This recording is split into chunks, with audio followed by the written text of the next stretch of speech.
Bonjour, je m'appelle Francis Aguioko, donc je travaille dans l'équipe ici, je suis enseignant-chercheur à l'université et je suis actuellement sur le projet des hépatoblastomes, donc les cancers chez les enfants. L'expérience que je réalise, c'est de mesurer le niveau d'une molécule dans la cellule qui est précurseur d'une autre molécule qui, elle, quand elle est en trop grande abondance, c'est néfaste pour les patients. En fait, c'est à l'origine peut-être des cancers.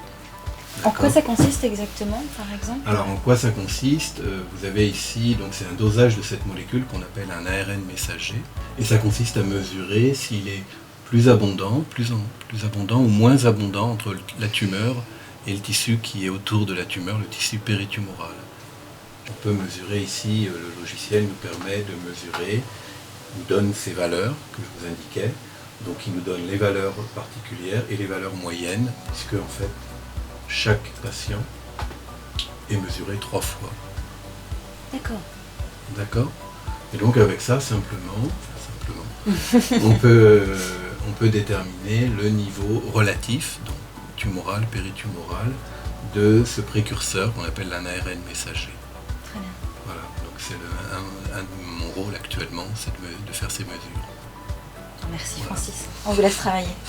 Merci. Bonjour. Je te présente Kadi. Nice Je te présente Kacha. Donc Kacha est bioinformaticienne et à l'aide des ordinateurs, elle analyse le contenu moléculaire des tumeurs des patients. Donc, Kacha, can you explain a bit what you're doing, what's your role in the team? Okay, so as Christoph explained, I'm a bioinformatician, but I also used to work in the lab, and this way I can link both biological meaning and the big data analysis, which we are doing right here.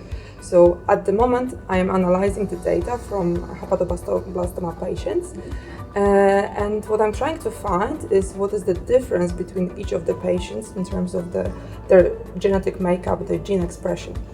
So what we are hoping to find is first the genes which are allowing to stage the progression of the tumor in each of the patients, and secondly we want to find the genes which we can later on target and maybe use as a means of treating the disease. Mm-hmm. Okay, thank you. Thank you, Kisha. Je vais te présenter Martin qui travaille sur les cancers pédiatriques. Bonjour. Bonjour. Enchantée. Bonjour. Alors expliquez-moi un petit peu comment est-ce que ça s'est passé avec Christophe, comment est-ce que vous l'avez rejoint? Parce que vous êtes allemand d'origine. Oui. Et vous êtes venu à Bordeaux et vous vous êtes intéressé aux travaux de Christophe, pourquoi? Alors, c'est principalement les micro-ARN qui sont donc des molécules très intéressantes à étudier pour des processus biologiques complexes et aussi les tumeurs cérébrales pédiatriques. Donc moi j'ai travaillé sur les tumeurs de gliome adultes qui sont déjà assez étudiées. Et je ne savais pas que sur les tumeurs pédiatriques, on ne connaît pratiquement rien. Oui. Donc voilà, j'ai consacré maintenant ma recherche à modéliser les tumeurs pédiatriques, notamment donc, le gliome du tronc cérébral.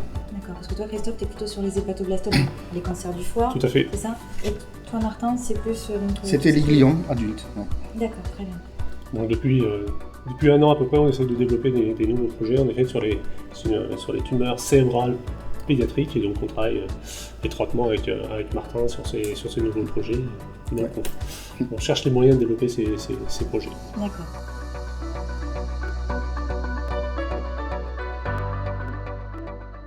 Donc Émilie est en train de récupérer des tumeurs que l'on a implantées sur la membrane chorioano-autoïdienne d'embryon de poulet. Donc c'est une étape un petit peu délicate, très minutieuse. On ne va pas trop la déranger, puisque sur ces 3 minutes de récupération des tumeurs, il y a à peu près une quinzaine de jours de travail en amont. Donc on ne va pas venir la perturber au niveau du travail qui réalise. Alors comment est-ce que ça se passe, vos travaux? Vous travaillez essentiellement sur quoi? Sur les œufs, mais de quelle façon est-ce que ça... Alors ce sont des œufs embryonnés dans lesquels se développe une membrane qui peut être utilisée pour déposer des cellules tumorales humaines et qui donc interagissent avec l'embryon et forment une tumeur dans un espace d'une semaine seulement. Et donc cette tumeur, on peut l'observer et aussi traiter avec des nouveaux médicaments. D'accord. Ça fait combien de temps que vous avez rejoint le projet de Christophe? Alors on a commencé à travailler ensemble à peu près il y a 2 ans. Et depuis septembre 2015, je suis ici. 14, je suis ici, voilà. D'accord. Sarah est en train de faire un autre travail extrêmement minutieux qui est de faire ce qu'on appelle la PCR quantitative, c'est mesurer l'expression des gènes par une technique extrêmement sensible. Donc c'est fait dans des conditions bien précises, sous UV.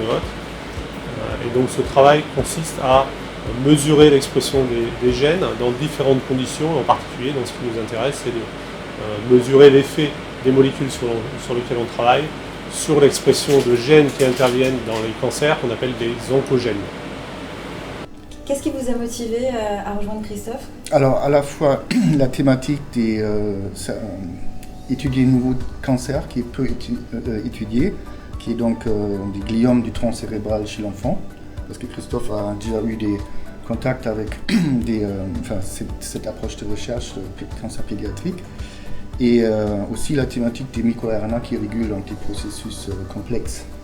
Et donc moi j'arrive avec mon expertise en modélisation des cancers, cette fois-ci donc les cancers du gliome. D'accord.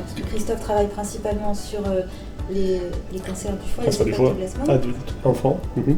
Et vous travaillez donc sur les cancers du tronc cérébral? Voilà, j'ai une expertise en cancer, modéliser des cancers agressifs chez l'adulte. D'accord. Et quand on travaille chez l'adulte, on n'a pas forcément toujours la vision aussi que ces types de cancers existent aussi chez l'enfant, mais qu'il y a des conséquences beaucoup plus désastreuses. Et donc je amène mon expertise de modélisation des gliomes adultes maintenant chez les gliomes des enfants. Ce sont des cellules tumorales qui sont cultivées sur ces petites plaques de verre. Et j'ai au préalable fait un test colorimétrique pour discriminer les cellules qui sont en vieillissement prématuré des cellules qui sont normales. Donc Anne Aurélie est une jeune chercheure qui travaille aussi avec moi depuis 6 mois sur les cancers pédiatriques, en particulier les cancers du foie, donc chez l'enfant. Et en ce moment, elle est en train de faire des analyses avec des molécules pour tester l'effet de ces molécules au niveau d'un type particulier de mort chez la cellule qu'on appelle la sénescence. Effectivement, suite au criblage dont parlait Christophe au préalable, cela nous a permis d'identifier des nouveaux oncogènes potentiels qui pourraient être impliqués dans la progression tumorale. Et mon travail en ce moment consiste à dépléter cet oncogène, pour voir si on l'enlève, est-ce qu'on induit une mort cellulaire, donc, qui s'appelle sénescence, qui est une sorte de vieillissement prématuré des cellules. Et on démontrerait ainsi que cet oncogène est crucial dans le cancer du foie chez l'enfant et comment, en le ciblant pharmacologiquement, on pourrait aboutir à réguler la progression tumorale. Flora Cartier, qui est jeune chercheur dans mon équipe et qui est en train de réaliser une étude de l'effet de molécules, peut-être de futures molécules thérapeutiques sur les tumeurs. On a récupéré ces tumeurs, on les a inclus en paraffine, coupés en morceaux, et on fait des analyses donc, sur des très fines coupes de ces tissus. Et donc elle est en train d'analyser les résultats et évaluer si les molécules qui nous intéressent ont été capables ou non de bloquer la croissance des cellules tumorales. Ok Flora, alors qu'est-ce que ça a donné l'effet des molécules sur la croissance tumorale? Alors comme tu peux voir, ça a très bien marché, parce qu'on voit ici, donc, dans la condition test, que la tumeur s'est bien développée. Donc on voit une grosse masse tumorale, on voit des saignements, donc signe de l'angiogénèse. Et avec notre molécule test, donc notre molécule antitumorale, tu vois que la croissance tumorale, on voit même pas la tumeur. La tumeur est quasi inexistante. Donc on peut dire que notre molécule antitumorale a bien fonctionné. Non, mais c'est extrêmement prometteur, super. C'est très encourageant. Très ça bien. confirme les résultats in vitro donc qu'on avait obtenus Très bon travail. Alors ça veut dire que cette molécule qui a l'air elle a l'air d'avoir détruit une bonne partie de la tumeur finalement, parce qu'il reste quand même pas grand-chose. Qu'est-ce qu'on en fait? De quelle façon est-ce que vous allez exploiter les bénéfices de cette molécule? Alors cette molécule, pour l'instant, elle est en cours de brevet, de dépôt de brevet, donc on espère déposer le brevet d'ici un mois à peu près. À partir de là, il nous reste encore quelques expériences à réaliser, en particulier après ces premières analyses in vivo, on va faire des analyses chez la souris. Et si les résultats sont prometteurs, on cherchera un partenaire industriel pour travailler avec lui et envisager des essais thérapeutiques chez l'homme. Très bien. On vous laisse travailler.